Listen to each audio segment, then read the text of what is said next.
Hamilton Day! Hamilton Day! Honestly, for what may be the very last time. No, I'm just kidding. There's a lot more that we have to check out in the world of Hamilton, from the White House performances to the cut songs. Weird Al Yankovic has done some stuff, but first, before we get into all the extras, we gotta finish the musical. Welcome back, friends, and a special welcome to all the new friends out there. I'm YoBGS, and yeah, if you want to see that Hamilton bonus content, make sure to subscribe. It helps me out a ton knowing what to do moving forward. And oh my goodness, you can tell my hands are clasped, my knuckles are white, because we are getting right into it today with Who Lives, Who Dies, and Who Tells Your Story, the final song from Hamilton. And I've been doing a lot of different stuff on this channel lately. I'm gonna leave a link in the description to one of my new videos. It would mean a lot to me if you check it out, in particular if you like some funny kind of videos. But first, like I said, okay, I've stalled long enough, friends. It's been like a minute. So here we go. Who lives, who dies, who tells your story? Let me tell you what I wish I'd known when I was young and dreamed of glory. You have no control. Who lives, who dies, who tells your story? President Jefferson. I'll give him this. His financial.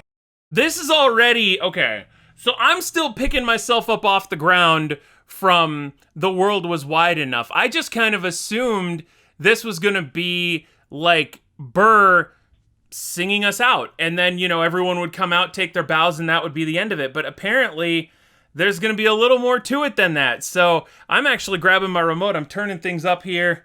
Oh, I'm just worried someone's going to start cutting onions. That's all I'm saying. Financial system is a work of genius. I couldn't undo it if I tried. And I tried. Who lives, who dies, who tells your story? President Madison. He took our country from bankruptcy to prosperity. I hate to admit it, but he doesn't get enough credit for all the credit that he gave us.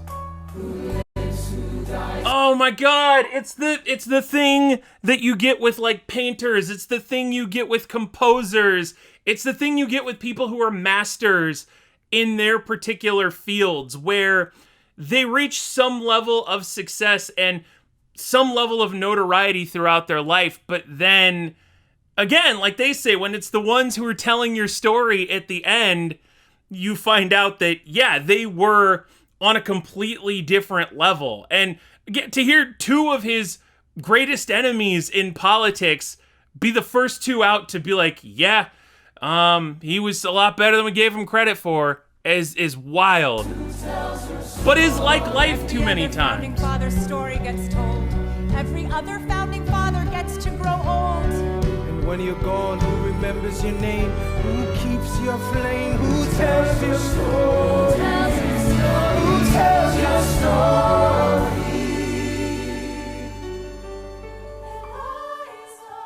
I put myself back in the narrative. Literally. I stop wasting time on tears. I live another 50 years. It's not enough. I interview every...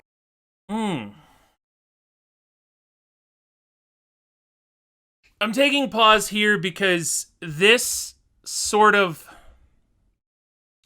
reminds me of, you hear about him as like the greatest generation, the forgotten generation, the ones who, you know, World War I, World War II, literally all of those conflicts in the first 3/4 of the 1900s. And you see a lot now that we, as a country, are almost doing this. There's like this mad scramble to get the stories of all of these people who, you know, they joined the army when they were 16, they snuck in, they forged ID so that they could contribute to the war effort and stuff like that. And now, like she said, 50 years is not enough to document the history of what went on with all these people. And it's wild to think that, again, more people than just her are doing it, but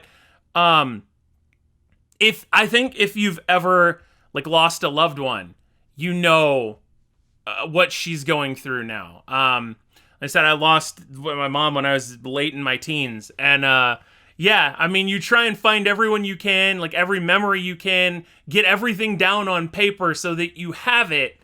And that hits way too true. Every soldier who fought by your side. She tells our story. I try to make sense of your thousands of pages of writings. You really do write like you're running out of time. I rely on Angelica. While she's alive, we tell your story. She's buried in Trinity Church near you. When I needed her most, she was right on time. And I'm still not through. I ask myself, what would you do if you had more time? The Lord in his kindness, he gives me what you always wanted. He gives me more time.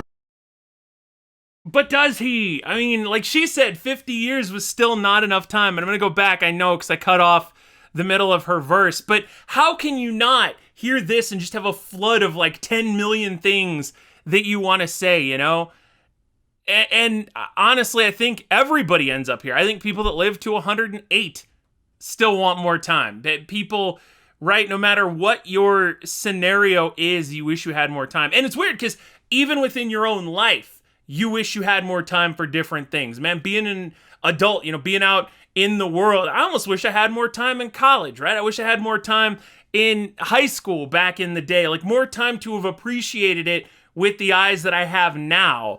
And I guess in some respects, that's how Eliza feels. Like she wishes that, but I think she wishes that Hamilton hadn't cheated in the first place so that she wouldn't have had to spend the time she spent being mad at him. I ask myself, what would you do Ooh, if you had and those more vocals time? are so good too. Lord in his kindness, he gives me what you always wanted. He gives me more time.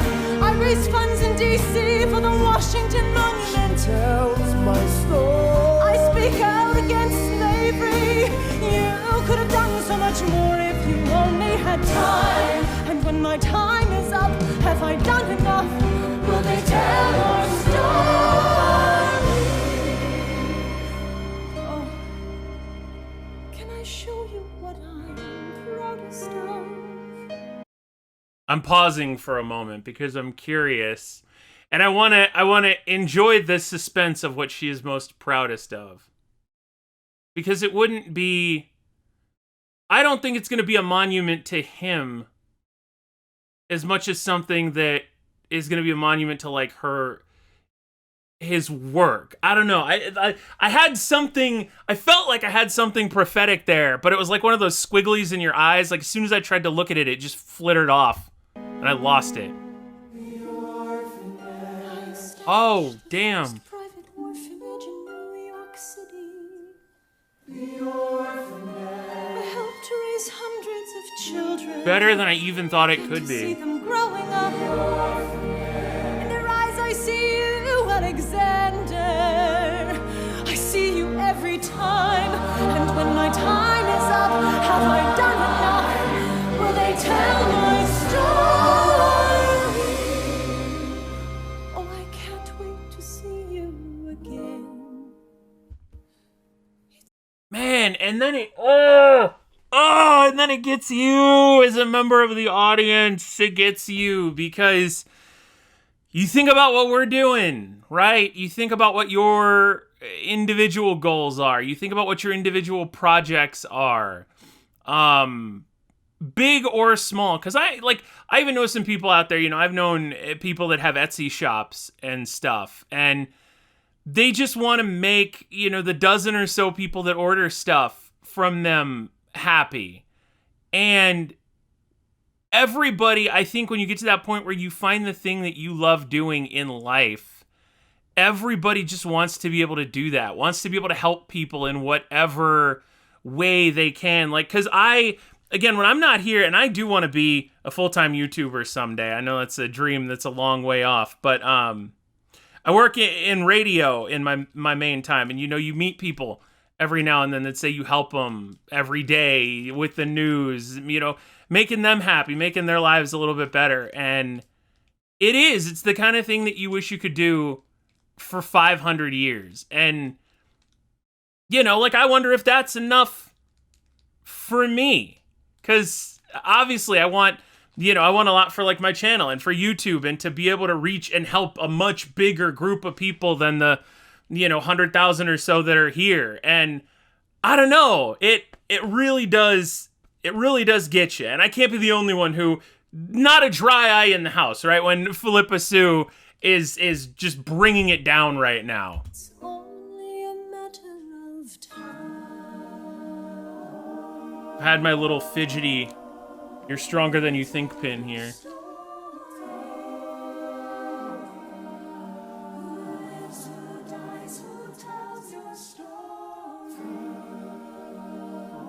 And I think it's kind of a meta thing for Lin-Manuel Miranda, too.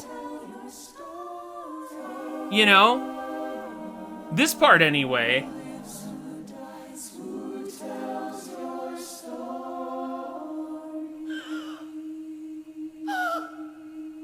Wait, what?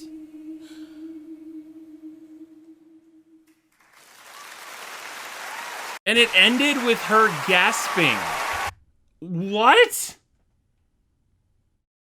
My guess is right, that was her final moments, because she saw and touched Alexander, and then that's kind of where it ends. And I'm gonna watch the crowd taking their bow here, because all not the crowd, the cast, because they well earned and well deserved here. But yeah, I wanted to say really quick before I get into that, though, I do think it's a meta thing for Lin-Manuel Miranda. Because remember what I was saying about like the artists who are appreciated in their time, but are even more greatly appreciated after. And he seems to be that way, you know? He'd done a lot of amazing things. Audiences, like I said, brought the house down. But he's done so many amazing things in the world of theater, and this really like drove the point home for him. But as a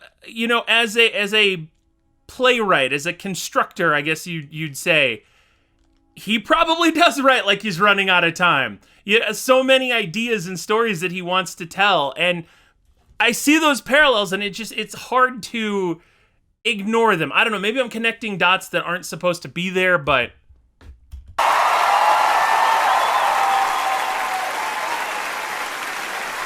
well, the cast gets a bow. Cool that there's no grand reprisal, you know? Like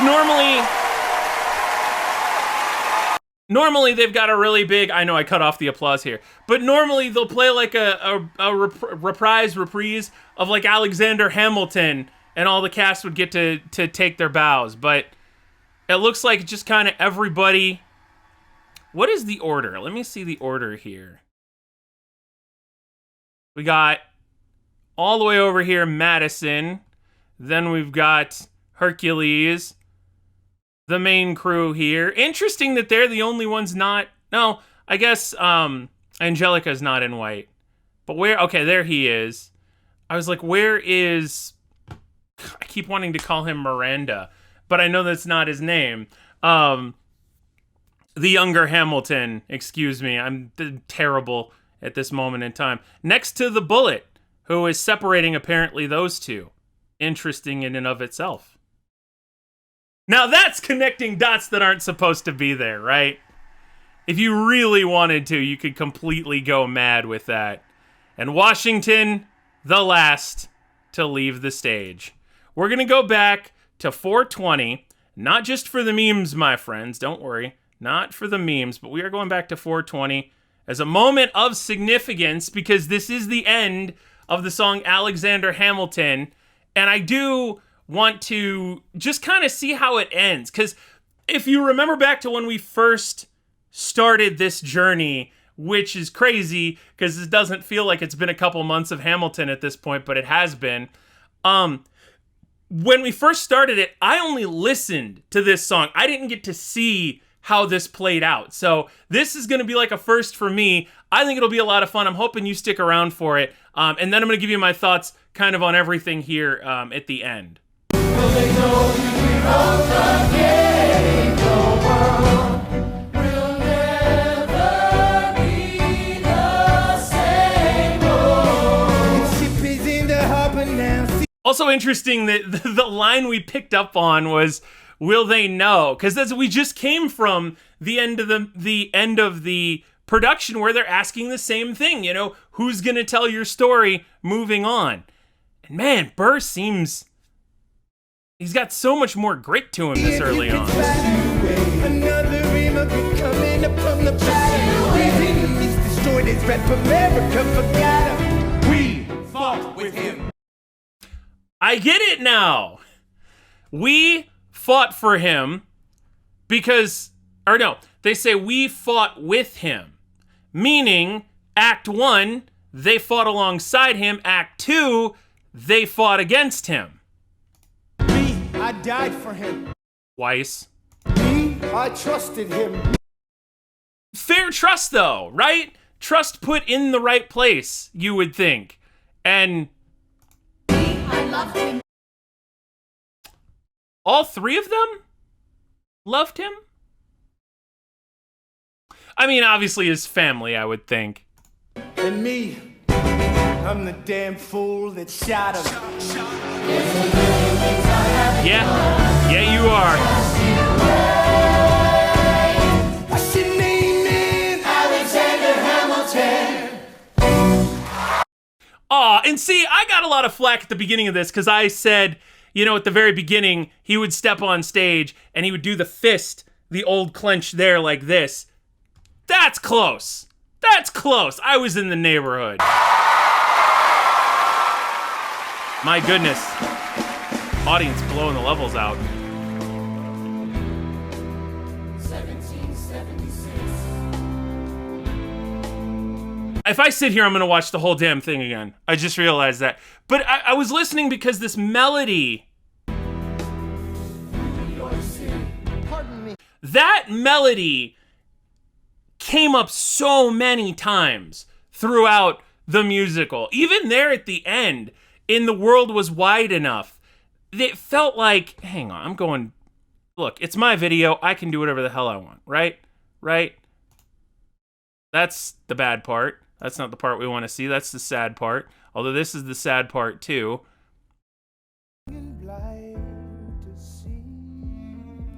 So what is this? That would be enough. That's what that is. I should have known the world. Yeah. Well, and the when it digs and it did, it's they all have just enough similarity that the flow is unbreakably good. And that is how I would describe this experience as a whole. It was remarkable. Definitely the kind of thing that I want to see now, you know, on my own. Fortunately, I live close enough to Chicago. I might be able to take in a little bit of culture, a little bit of theater, become less the unwashed mass that I am. But it's so good. And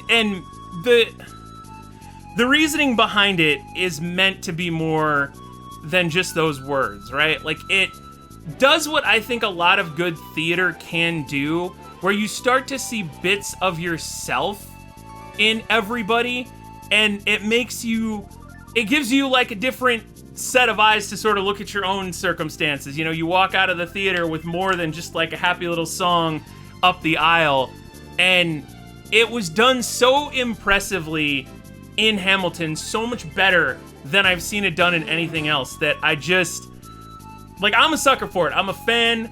Again, I'm hoping to check it out on my own at some point. Some of the other things I want to do, by the way, if you made it this far, thank you so very much.